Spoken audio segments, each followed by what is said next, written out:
resolution? No, I think I just have like my goal was to clean up my life.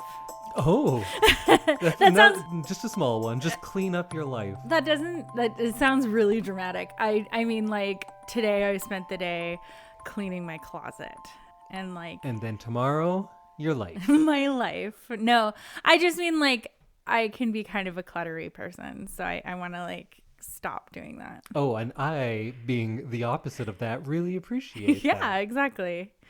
What about you? Do you have a New Year's resolution? You know me, time's a construct. I don't put a lot of stock in all that. I just like to do a New Year's thing based on a pun. Uh-huh. So I like New Year noodles, and then I make spaghetti, which Yeah. I had. Or I like to do New Yeared New Beard, and I shaved off my beard. You did. So if it's a pun, I'll do it, but that's about it. True. Yeah. And that's all that matters, right? Yeah, exactly. And shaving off your beard isn't like a huge deal because it's already pretty much back. Yeah. It'll be back by the weekend. Yeah, exactly. So, not a lot of New Year's resolutions, but some good fun times. Are those going to be good fun times cleaning up? I think so, but it definitely seems like you don't think so. No, we will see. I had a pretty good day today, actually. Good. I had a podcast on and I just did it. I just went to work and pulled everything out of my closet. So Good job.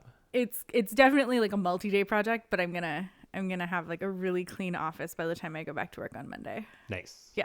Well, I don't know how to segue that, but welcome everyone to another episode of I Love This, You Should Too, our first episode of 2024, I think. My name is Indy New Yeared Randhawa, and with me is Samantha, soon to be clutter-free Randhawa. We'll see.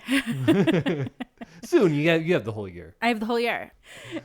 Well, what are we going to do today, Sam?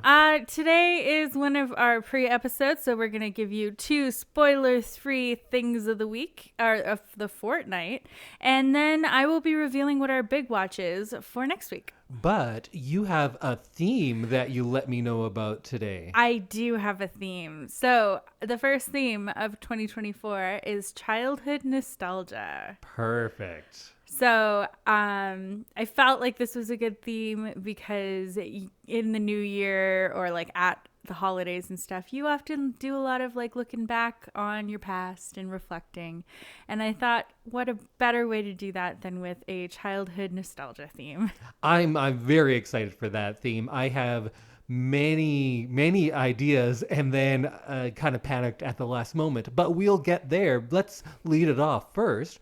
What is your nostalgic thing of the fortnight? So it's a book. Nobody is surprised, but this is one that I actually read with my eyeballs. Ooh, eye reading. Eye reading instead of ear reading. So this book is like probably the first book of this style that I read.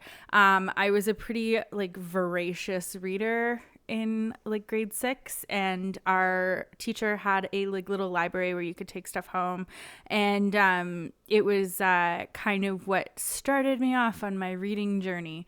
So my thing of the fortnight is The Giver by Lois Lowry, and I feel like you'll know this book well. I sure do.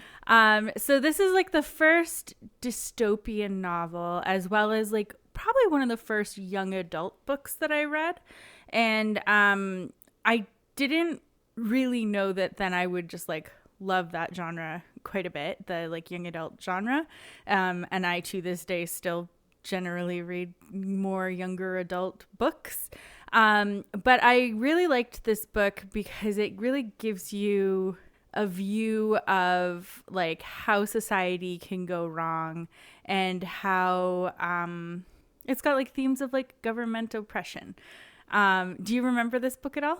I do. I think, along the lines of what you're saying, what I really appreciate about it and about well-done books of that genre, because, of course, this genre exploded as over the last, probably 20 to 10 years ago was like the real big boom of them.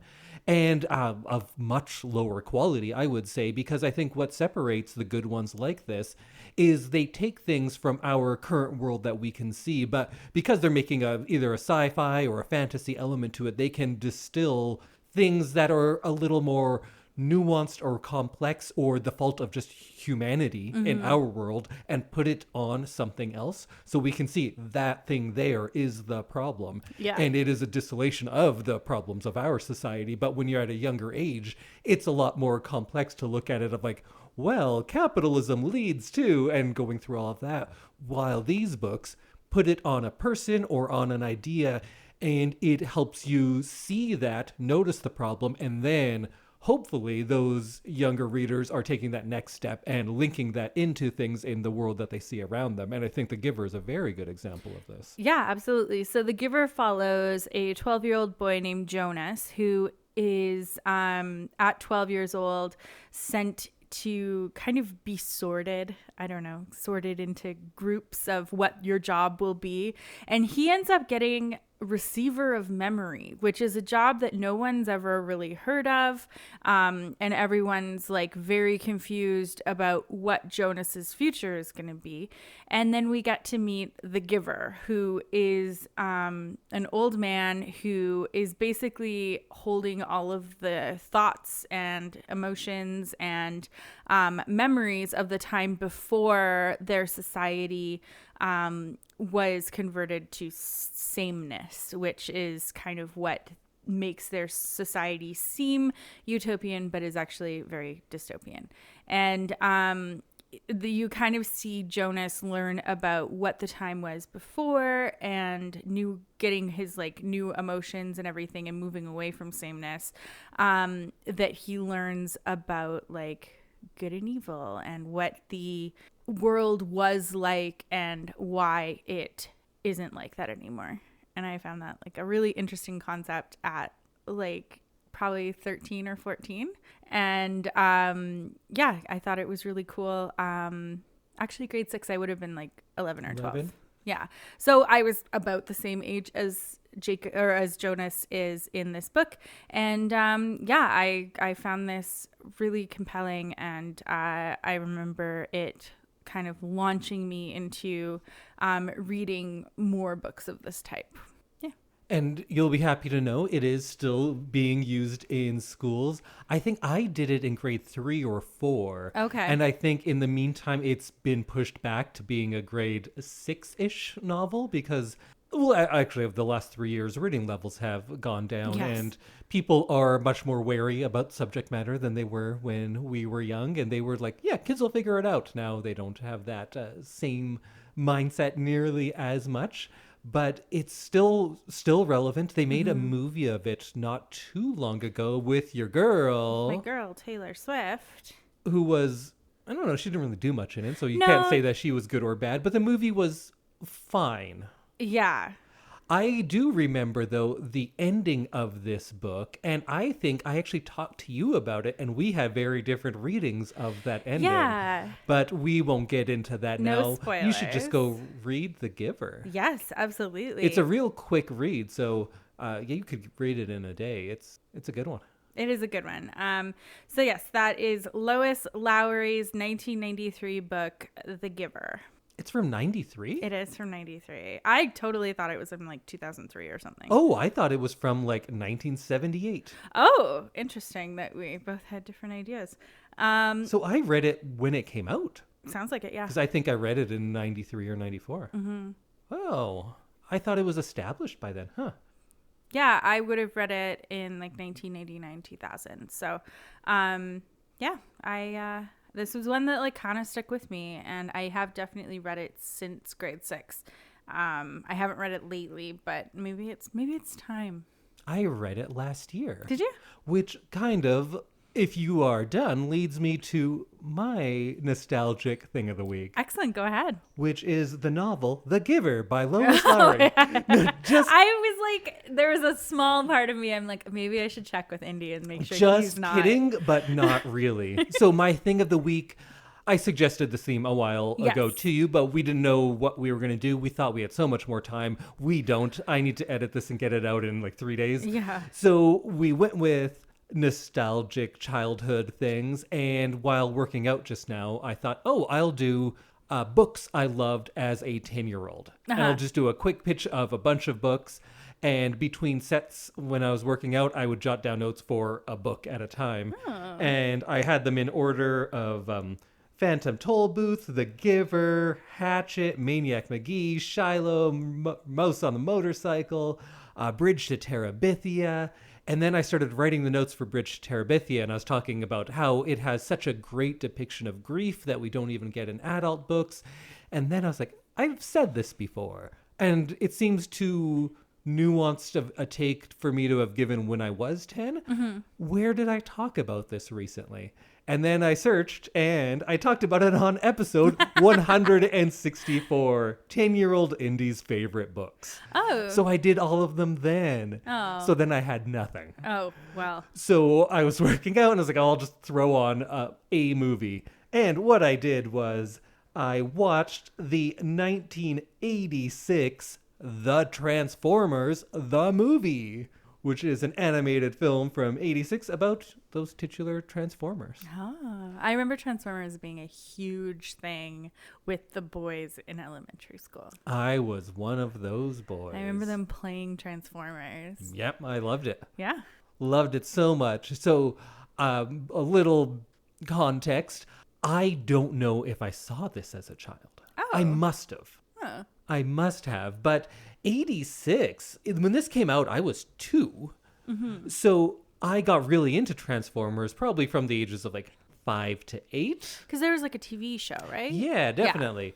Yeah. And I was watching it, but I think that the marketing worked on me more than the actual shows and movies did, because I wanted the toys, I wanted to play with them, I wanted to be the characters when I played with my friends at recess.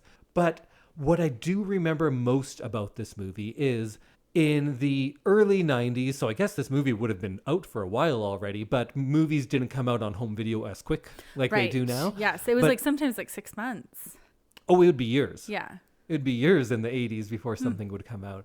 And this was one of those, I think, but when video stores became a thing, or at least became something I was aware of in the 90s, every time I'd go with my sister and be like, Transformers the movie, here it is, let's go, this is the movie I want.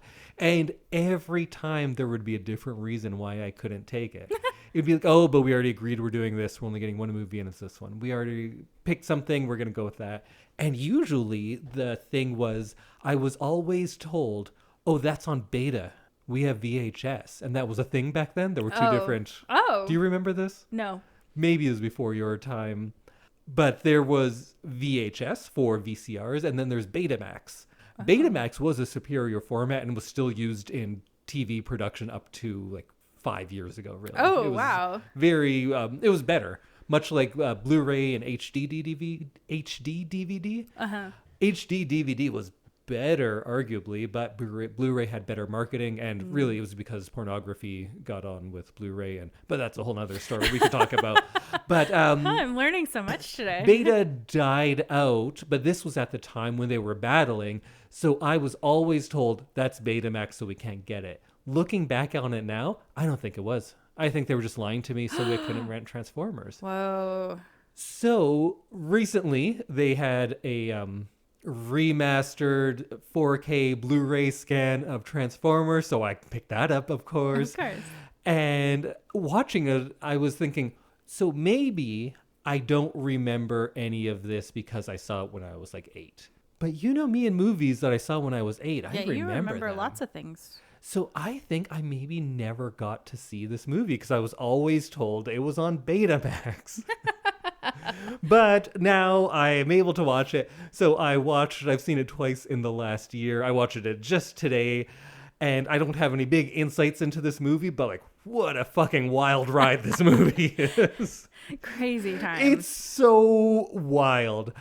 I'm sure at the time I understood the context and behind all of this, but watching it now, you're just dropped into complete and utter insanity. And it's a lot of fun, though. I was along for the ride. So it's an animated movie about fighting robots that can also turn into other things. Robots if you're in not... disguise. Exactly. And we get that song. The score is crazy. It's all this 80s rock into some metal a little bit. But there's so many like musical numbers. Not that they sing, but there's extended sequences several times where it's just music. And it's weird. And there's lyrics throughout this entire movie. Like there's full on songs, not just score. Oh. There's a Weird Al song in this. Dare to Be Stupid is in this movie. I don't know that song, but that's interesting. Yeah, it's so strange. So you got that coming at you. Then you got this 80s Japanese psychedelia some of the time as well. And that's all fun. And I just wish I could talk about this with my past self or with someone who knows Transformers, because none of it made any sense.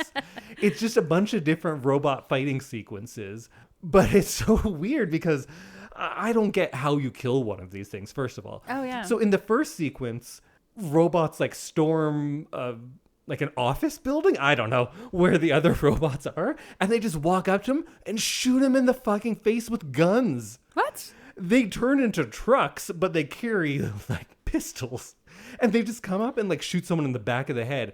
And it's like, oh yeah, they're robots. So no, they're dead. They die on the ground and smoke comes out of their eyes and mouth. What? And that character's just dead now. You don't see them anymore. I thought you'd just like take them apart with like a screwdriver or something, and that would kill them. So sometimes you can just come and shoot one, but they get killed in so many different brutal ways. One point there's this machine that's just picking them up and dropping them into tubs of acid. What? And it's an assembly line, and each one falls in and goes, ah! And then that one's dead. And this was, I think, between seasons 2 and 3 of the show, and they just killed off so many characters. Oh my goodness. They kill off the main character. It was wild. Wow. Sometimes they blow up. Sometimes they get shot and just leak smoke and die. And then sometimes, if it's like a dramatic death, they'll have like a little bit of a speech, and then they turn black and white, and then they're just dead. And you're like, oh, but that's the main character. They're coming back, right? No. They just never come back. That's it. They're dead. Wow. Okay. Yeah. And then sometimes they die like a car would, like a car crash. And that makes kind of more sense. They kind of get like smashed up. Right. But how many robots just get like shot in the head and die is nuts. And there's a robot who'll be like pleading for his life. And he's like, what mercy did you show? Bam. Execution style. Just shoots him. What? Yeah. You couldn't do that in movies today. This sounds like madness. It is. Oh, but wait, there's more. Oh, great. Great. There's also like, so they turn into so many different things, right? Mm-hmm. What would you think that they're usually turning into? Robots. Oh, but the robots then turn into like cars and trucks. Yeah, like that's airplanes. That seems to make the most sense. Vehicles. But one turns into like an old-timey train. What? But it's a space That's train. fun. It's an astro train. Okay. That one I actually remember. I'm lost. So, and then there's so many odd things, and they had all of their offshoots, which is mostly just for marketing to like sell more toys, right? Yeah. But then there's a sequence where like a dinosaur is fighting a cassette tape, and then a train comes and a dog attacks a train, and yeah, all of those things are equally valid. But the dinosaurs all talk like, me dinosaur, me no like, and they're just kind of like caveman talk, but they have complex thought of like, me think we should rethink strategy. But their grammar is just bad because they're dinosaurs. I don't know. That doesn't make any sense. That's so strange. And they also age because one gets made fun of for being the old man, but they're all just robots. I would like to know how they procreate. Yeah. Do they assemble? But then do they grow as they age? Or because there is like a little boy robot, but he just talks like some of them talk insane, and some of them have like regular voices, and some of them, there's this whole planet they land on where it's a dirt planet, and all the robots there have British accents, but racist Chinese caricature beards. But they're robots. Oh. And they all turn into the same thing, and they have these British accents, but they only talk in phrases from TV shows, because why not? And then they'll go to like a water planet, and they have to fight robot seaweed, which attacks them. And then there's like robot squids and whatnot too. Oh, but okay. Those don't transform. I don't know. I have lots of questions that I think 6-year-old Indy could have answered, but currently I can't. Or maybe 6-year-old Indy would just be like, whatever, it's sweet. Look at these robots shooting each other in the fucking head. Yeah, they're turning into stuff. It's very cool. You need to stop overthinking things. I think that's probably it. But it is a wild ride. So if you are 6 years old and don't ask questions, great movie for you. If you are older and you just want to, like, I don't know, go get high and watch this movie, I'm sure it's awesome for that too. Yeah. Just lots of flashing lights and like... And it's just such music. a wild thing. And you're Yeah. like, what is this? Why are we here now? I don't know. Moving on to the next one. And then the voice cast has, I think it's Judd Nelson is one of the leads, who was big at the time from Okay. like Breakfast Club and such. Leonard Nimoy, Spock, is in it. Wow. And this is Orson Welles' last performance Orson Welles. of Citizen Kane fame. Oh, yeah. Okay. Sorry. I was like, I'm having trouble placing him. Okay. Yeah. He plays a planet, a robot planet. Okay. He's the planet itself. Cool. And Scatman Crothers is in it. This was his last role too, who was in The Shining that we Right. watched. Yeah. Yeah. So it's a wild movie. So strange. I almost wish that I had watched it and then had more time to think about it to say something like clever here. But all I got is, what a time. What a time the 80s were. What a time. It's very true. So go watch the 1986 movie called The Transformers, the movie, and have a good time because all of the other Transformers movies are garbage. Okay. Transformers. Got it. Although I really don't get it. No, nor should you. And it doesn't sound like you get it either.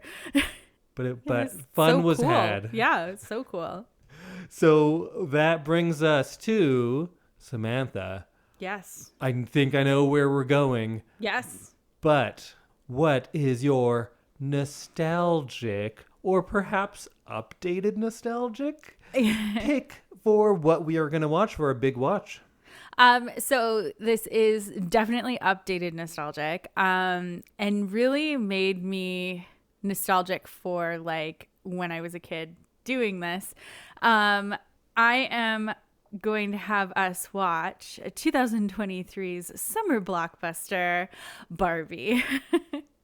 So this movie grossed $1.4 billion in the box office. It cost $145 million to make, and it is 114 minutes long.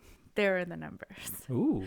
So this stars Margot Robbie and Ryan Gosling. Yes. And also has about 10 to 15 other Barbies and Kens. If you don't know about Barbies, each one had like a job or like a thing that she did. So there's like President Barbie, there's Writer Barbie, Dr. Barbie, there's like Mom Barbie, and there's like Mermaid Barbie. And then for the Kens, there's like artist Ken, basketball Ken, tourist Ken, beach Ken. So there is someone playing like all of these stereotypical kind of Barbie types. And you also get to see the Barbies go into the real world and discover the real world problems and how unprepared they are as Barbie dolls. So I'm really excited to see what you think of this. It was nostalgic, hilarious, and like so much fun to watch. And I just, I'm really interested to know if you'll enjoy it or not, if you'll love it like I love it. Oh, we should do a podcast all about that. Yes. Okay, great. How about next week? Well, it's Greta Gerwig. And Yes. I've liked or loved everything she's done. And each movie she's directed, I've liked more than the previous one. Because I saw Frances Ha and I was like, oh, this is good. It's interesting. It's fine. And then there's Lady Bird. And I was like, oh, that's good. I liked it a lot. And then Little Women, which I Yes. loved. So this is the next one. So it should be one of the best movies ever then. I'd say it's probably one of my favorite movies I've ever seen. Whoa. I laughed, I cried, I screamed, I danced. It was quite the ride. Can we watch it without screaming? Yes. Okay, we can dance, but the screaming, that's too much. Okay, great. There's musical sequences. There is fashion from the actual Barbie dolls. There is a male doll named Alan, and my mom had that exact Alan doll in that exact outfit, and she like lost her mind in the theater because she was so excited. So I think we're gonna have a really good time watching it. Did you have Barbies? I did not, but I was aware of them. You were aware of Barbies, yeah. Yes. Did your sisters have Barbies?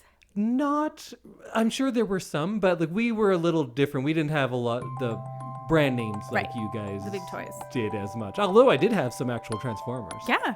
Okay. Well, join us next week when we talk about Barbie from 2023. I'm excited. Let's go watch it right now. Okay, perfect. I'm ready. Bye, everyone. Goodbye.